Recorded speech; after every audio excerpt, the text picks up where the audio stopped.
Makanya orang Israel sampai sekarang begitu itu ya memang ada sanatnya, nggak mau kalah. Karena usulnya Nabi Musa memang nggak boleh kalah. Ketika Rasulullah melangkai makamnya Nabi Musa, makam itu status ranking lah kalau dalam bahasa Indonesia itu.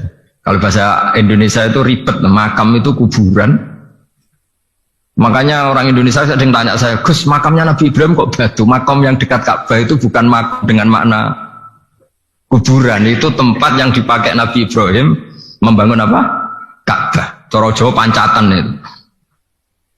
Nabi Musa itu gak terima, komplain sama Allah. Ya Allah, ini lebih junior ketimbang saya. Kenapa makamnya melangkai saya? Ini tidak fair. Jadi di mana-mana manusia itu kalau disalib junior itu ya tidak terima. Ya ada manusianya. Terus ditanya sama malaikat Jibril, kenapa kamu gak terima? Ini orang Israel, kadang ngira saya ini nabi paling top. Ini kalau sampai konangan saya kalah sama Muhammad tuh malu saya kata. Jadi artinya ya ada sisi manusia. Itu ada kitabnya. Terus, ya tapi memang Nabi Muhammad lebih top ketimbang kamu. Memang dia nabi pilihan, Sayyidul Awalin wal Akhirin. Oke, kalau saya kalah dengan dia gak apa-apa. Tapi umatnya jangan ya. Maksudnya umatnya bangsa Israel harus lebih top ketimbang kita. Makanya orang Israel sampai sekarang begitu itu ya memang ada sanatnya, nggak mau kalah. Karena usulnya Nabi Musa memang nggak boleh kalah. Terus kata Allah, ya tidak bisa. Memang yang paling top tetap umatnya Muhammad, bukan umat kamu. Tetap kamu kalah. Sehingga setelah kalah dan menang itu kita terus tidak tahu. Misalnya begini ya, penemu komputer atau penemu mobil sama yang beli mobil itu hebat mana? Kalau bicara keilmuan ya hebat penemunya. Tapi kalau bicara kapitalistik, udah bikinkan mobil yang mewah gini-gini, nanti tanggal ini jadi ya. Hebat mana yang nyuruh sama yang disuruh? Kalau logikanya pakai gitu. Hebat mana yang nyuruh sama yang disuruh? Artinya, kamu milih jadi mana? Penemu mobil, hebat kan? Tapi terus sama orang kaya diminta, bikinkan ini, speknya seperti ini, selesai di sini. Hebat mana? Nyuruh sama disuruh? Menyuruh. Tapi yang nyuruh tidak bisa bikin mobil, yang disuruh bisa. Pinter mana? Pinter yang disuruh. Tapi pertanyaannya, wong bisa nyuruh ngapain bikin sendiri? Pinter mana? Ini mohon maaf karena di sini banyak orang nggak jelas-jelas juga. Artinya terus subjektivitas manusia ini tetap ada gitu. Kalau bisa beli ngapain bikin gitu. Tapi kalau bisa bikin ngapain beli. Nah mungkin perdebatan di kementerian atau di yayasan atau di kampung-kampung atau di apa mesti begitu. Dan itu di Mi'raj juga digambarkan. Digambarkan bahwa antar nabi ini ya ada kompetisi. Wa fi dzalika falyatanafasil mutanafisun. Tapi bedanya nabi dengan kita itu satu. Nabi itu kalau keliru dengan tanda petik, Nabi itu kalau keliru itu jadi berkah. Itu bedanya kita. Kalau kita keliru kan keliru betul. Kalau Nabi itu tidak kelirunya itu jadi berkah. Ini saya punya dua contoh kalau boleh dibahasakan ya kekeliruan Nabi atau dengan tanda kutip kekeliruan Nabi. Tapi saya ulang lagi dengan tanda kutip. Nabi Musa itu ketika Nabi Muhammad ditanya, kenapa kamu dipanggil jauh-jauh? Disuruh sholat 50 rakaat. Nabi Ibrahim nggak komplain karena beliau Nabi yang baik. Semua Nabi nggak komplain kecuali Nabi Musa. Kata Nabi Musa, jangan Muhammad, bahkan itu. Bilang ke Allah supaya didiskon. Kata. Nabi kembali sama Allah, ya sudah tak kurangi 5. Turun lagi, masih berapa? 45. Masih kurang. Itu sampai 9 kali. Akhirnya terkurangi berapa? 45 rakaat. Itu Nabi Musa masih bilang, dah minta lagi keringanan. Itu kalau diruti nggak jadi sholat kan? Kalau satu lagi kan masih terus hilang itu kewajiban sholat.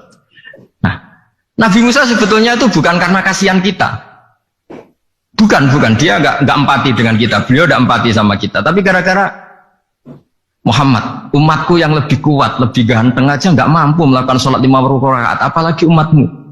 Dia memang orang Israel kan ganteng-ganteng, kuat-kuat, jadi dia pede. Umatku yang lebih keren, lebih ganteng saja gak kuat, apalagi umatmu. Jadi sebetulnya dia minta keringanan itu karena corong Jawa ngeprekno kita, menyepelekan kita bahwa makanya saya ingin memberitahu Nabi Musa kalau ada umatnya Rasulullah yang namanya Sayyid Ali Zainal Abidin yang satu hari sholat 1000 rakaat. Jadi nanti kalau ketemu Nabi Musa, ini 50 aja, ini kuatnya malah 1000. Nah akhirnya, tapi barokahnya Nabi Musa yang sentimen ini, sholat gak jadi 50, tapi 5. Itu bedanya Nabi sama kita. Ada contoh yang lebih ekstrim, kelirunya Nabi itu Nabi Yunus. Nabi Yunus, tapi keliru yang barokah, saya ulang lagi.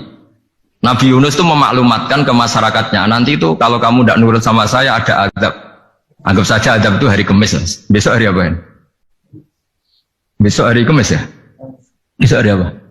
Lupa hari ya. Rebu apa Kamis? Besok. Lupa hari ya. Kata Nabi Yunus, 3 hari lagi akan ada azab.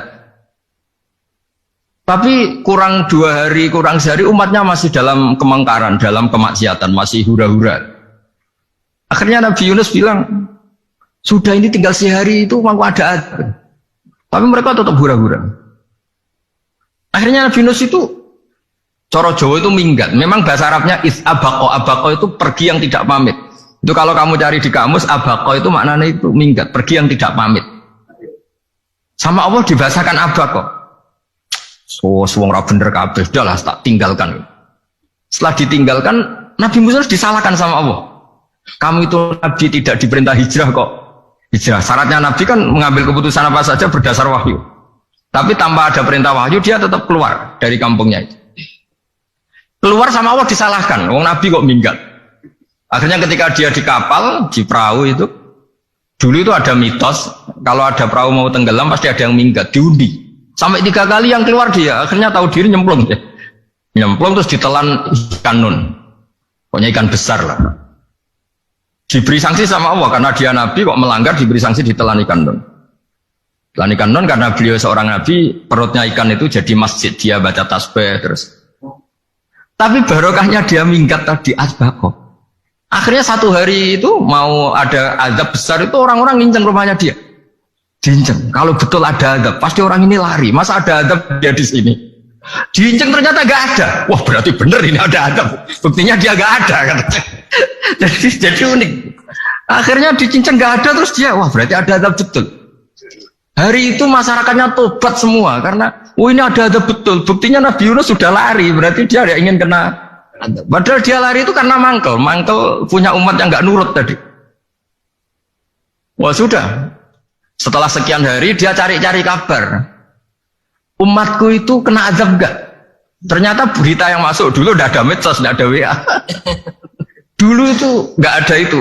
Dengar kabar kalau umatnya tuh gak kena azab karena 1 hari sebelum ada azab tobat semua. Terus dia gak berani pulang. Karena ada hukum sosial di sana, kalau ada orang bohong hukumnya dibunuh. Berarti terus beliau berpikir, saya tidak bohong katanya ada azab kok. Masyarakat saya baik-baik saja. Waktunya setiap ketemu kaumnya dia lari karena takut dibunuh. Ternyata kaumnya sudah iman semua, mau ngejar dia dijadikan imam.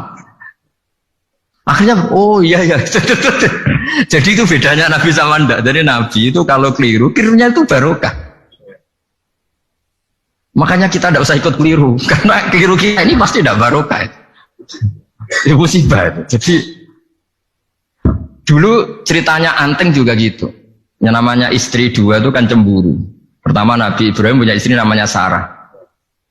Terus lama-lama karena belum punya anak, terus sama Sarah sendiri yang nyuruh supaya nikahi Hajar. Setelah punya anak cemburu. Kata Sarah, pokoknya saya nggak terima kalau kamu nggak ngelukai Hajar. Mulai dulu lelaki itu sudah pinter ngotak-ngatik. Kalau dilukai pipinya nanti tidak cantik. Apa ya? Yang penting ngelukai tapi tetap cantik. Terus ada Anteng itu. Anteng itu dulu ceritanya itu dilukai tapi tambah cantik. Nabi Ibrahim akhirnya melukai. Seneng Sarah karena sudah dilukai.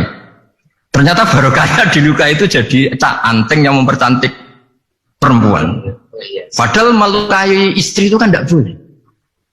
Tapi ini Nabi. Ada saja cara yang dipilihkan Allah untuk ya tadi keliru saja barokah. Itu bedanya Nabi sama kita. Makanya disebut mimbabi hasanatil abrar sayyatul muqarrabin. Jadi Nabi sama seperti Nabi Adam. Nabi Adam itu dilarang Allah nggak boleh makan khuldi. Akhirnya makan terus harus hidup di dunia terus jadi dunia seperti ini. Tapi itu menjadikan harapan seluruh dunia bahwa Allah itu maha baik. Ketika ada yang diberi sanksi, tetap diminta tobat dan dianjurkan tobat. Dan Allah berjanji setiap yang tobat pasti diterima. Sehingga terus kita sampai sekarang nggak pernah putus asa karena sudah diberi contoh bahwa bapak kita yang pernah salah dijanjikan tobat dan Allah pasti menerima tobat itu. Jadi ini bedanya kita dengan Nabi. Jadi semoga lewat pengajian ini atau ngaji bareng ini kita tahu kalau kita ahli astronomi atau ahli meteorik mungkin takut kita kejatuhan meteor. Kalau ahli gempa mungkin takut lempengan kita gini terus gempa. Kalau ahli tsunami takutnya tsunami. Kalau ahli sosial takut chaos. Mungkin yang ahli perbankan takut ras. Jadi kalau nuruti takut itu ya takut lah. Tapi cobalah kita iman lagi. Tadi kata Bu Menteri sudahlah punya hasbunallah wa ni'mal wakil, ya sudah, Indonesia pasti akan baik-baik saja dan kita akan selalu berharap dengan kecerdasan, dengan ikhtiar, tapi kita akan selalu berdoa kepada Allah Subhanahu wa taala. Saya kira demikian dan mohon maaf.